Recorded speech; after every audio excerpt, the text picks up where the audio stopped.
Hey guys, what's going on? It's King Clutch here, and today guys, we're back on the NBA2K20. I hope you guys are all having a great day and everything's going well for you guys.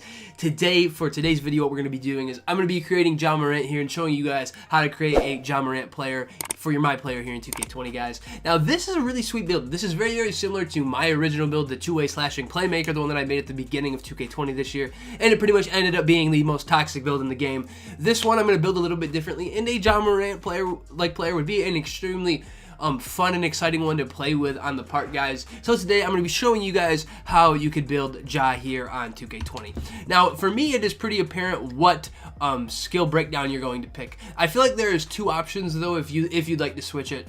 But there's one that stands out. You could pick this one here, which is the defending and playmaking category, but I wouldn't suggest that. I would just go, the one that's more apparent would be this one here, which would be the playmaking and the slashing pie chart, which is the one we're going to choose because Ja Morant is known for his dunks, he's known for his speed, and he is also known for his passing ability. So we're going to go with that for that. And then guys, for the physical profile, I feel like there's two you can pick from. Really, this is a opinion and preference on how much you're going to grind with this build.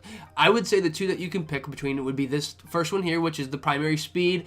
So 95 speed, 94 excel, 83 vertical. If you leave the height at the base, you will eventually get 99 speed. Once you hit 99, you'll probably get it around 97 or 98 if you get your Gatorade boost. That way, you'd probably get it at like a 96, maybe, depending on 96 or 97, depending on how well you do with the Gatorade Turbo. Now, the other option would be the speed and the vertical one. This is more the preference of you have a little bit lower speed. You have a 3 lower speed, a 4 lower excel, but your vertical is 12 points higher. I feel like vertical is definitely helpful, but it's very, very hard to tell in 2K like how much it actually makes a difference compared to just your attributes. This is another good pie chart. If you want to stay on the safe side of caution, you could probably get this up to, you'd get this up to a 99 speed once you hit 99 overall. If you get a +3 with your Gatorade Turbo Boost, I'd put you at a 95, and then add 4 to that. Once you hit 99, you would get 95 speed, you have 99 vertical, a 97 excel. So in reality, if you're planning on grinding this build to a 99 overall, this physical profile is the best choice. But if you're more playing this just as a casual, not planning to get it to 99, I would go with the primary speed one, which is the one we're going to go with.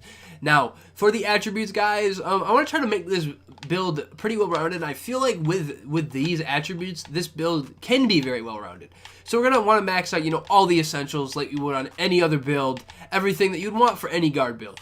And I feel like defensive rebounding is almost a necessity to max in any build just because the badge points it gives you. So we're going to go ahead and do that, and then that'll give us 9 defensive badges. Now we have these 35 points left that we can spend wherever we'd like.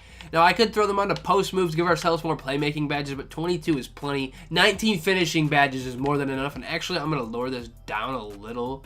We'll put that at 91. And I'd rather get more shooting badges, so what we're going to do is max out our post fade and give ourselves 13 shooting badges, which should help a lot. And then these other 3 points, I might put them on post moves to give ourselves that one other playmaking badge if we can't get another defensive badge to help that out. So post moves to give ourselves that 23rd playmaking badge. This way we've got 19 finishing, 13 shooting, and 23 playmaking. So this is a pretty good, well-rounded build. You have a good badge count in every category. You're not alone. For the body shape, Ja Morant is, I'd say he'd more be slight or compact, because when you see him, he doesn't have as much muscular tone as anyone else.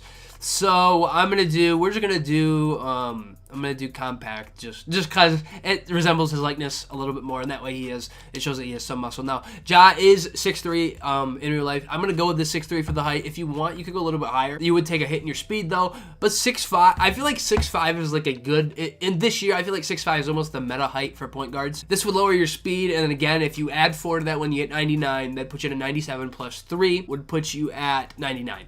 But if you make him 6'5", then you would still be able to get that 99 speed. It would just take a minute. You do take a little hit in your ball handle, but 88 is still plenty. Your rebounding stats go up along with your defensive stats, and your driving dunk goes up by 1 to a 90. But I'm going to go with the base height of 6'3" to make it more realistic to Ja. So guys, Ja is 174 pounds, and the weight is almost preference.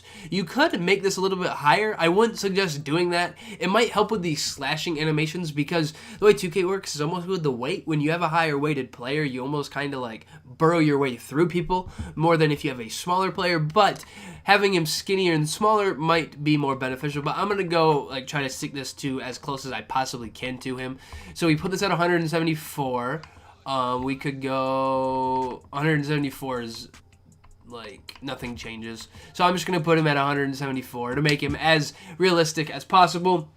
Now guys, his wingspan is 79 inches. So with this build, really, if you wanted to not care about shooting, you could max it. I wouldn't do that. I would leave it somewhere in the middle. You could either go 80 or 78.6 or 79.5. I'm going to go 78.6 to give ourselves a +1 to our mid-range. Then that way we can be able to shoot a little bit more consistent. But overall, that's a pretty big wingspan. Still, it's not the smallest and it's not the largest, but it's right around the middle for this build. And being 6'3", it's going to be a little bit smaller than if it were to be 6'5".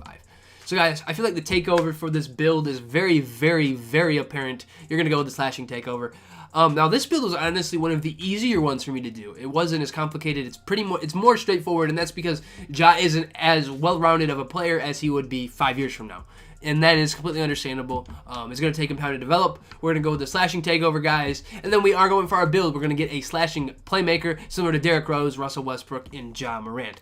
Now, overall, I like this build a lot. It's a great build. The only thing is, I feel like there might be better options where you can get more badges overall. But this way, if you were trying to go for more of an offensive style build, I would say go with this one. And now the big difference between the slashing playmaker, and the two-way slashing playmaker is this build can shoot a little bit better, and you get like 3 more shooting badges, and your shooting stats are a little bit higher, guys.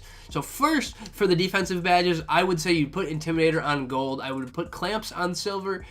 I would put Pick Dodger on silver. I feel like you want Chase Down Artist on silver. For a Ja Morant build, you're going to be quick. You want to be able to do that. And then I'd put Pickpocket on bronze. This is probably how I would run these defensive badges. You could lower Chase Down Artist if you'd like. But I would do something similar to that for my defensive badges. Now, for the shooting badges, guys, I would say you'd want difficult shots. I'd put it on gold.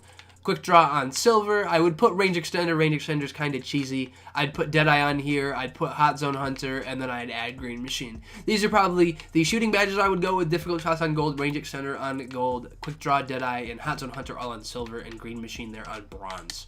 Now, for the finishing badges, you're going to put Godlike Finisher on the Hall of Fame. There's no question to that. Fancy Footwork, I would put on either gold or silver. We're going to leave it on silver for now. Consistent Finisher, I'd put on silver. Relentless, I'd put on silver. Giant Slayer, I'd put on silver. Slithery Finisher, I'd put on silver. Now, in all retrospect, you don't need really the other finishing badges. If you want, you could get, Fast Break Finisher, Showtime to help get your badges quicker, but I'm going to go ahead and upgrade some of these even more.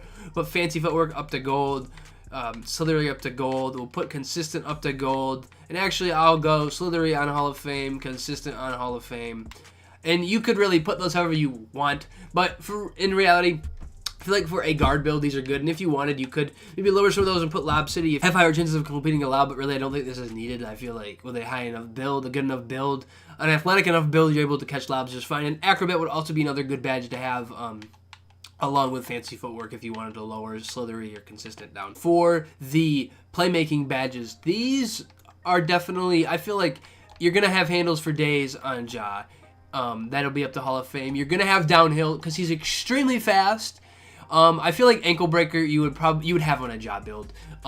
I know Ankle Breaker doesn't necessarily work in 2K all the time. You're gonna have Bailout on there somewhere. You're gonna have Space Creator because you guys have seen clips of Ja creating some great space. You can have Lob City Passer because he throws a lot of lobs to Jaren Jackson. I feel like Floor General is a necessity for a Ja build, and then you could have Stop and Go tight handles and Unpluckable all on bronze. And then you could like lower Ankle Breaker or maybe Space Creator if you'd like, but this is probably what I would rock with for these playmaking badges. You get handles for days on Hall of Fame, Floor General on Hall of Fame. If someone else has Floor General, you can put those badges somewhere else, maybe a Dimer or something. You'd have Downhill on gold. Ja's extremely fast. Quick First Step on gold. Space Creator on silver. Bailout and Ankle Breaker all on silver. Now, those levels could change a little bit depending on how you play the game. It really depends, and it's tailored to your playstyle with your badge setup. I feel like, obviously, there are some badges that are better than others, but in all retrospect, there's a few badges that can be changed depending on how you play the game.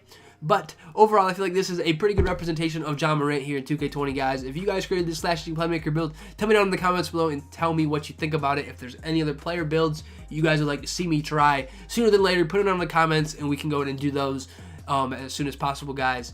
But anyways, it's been King Clutch here. Hopefully you get into the video. Anyways, have a great rest of your day. Peace out, guys.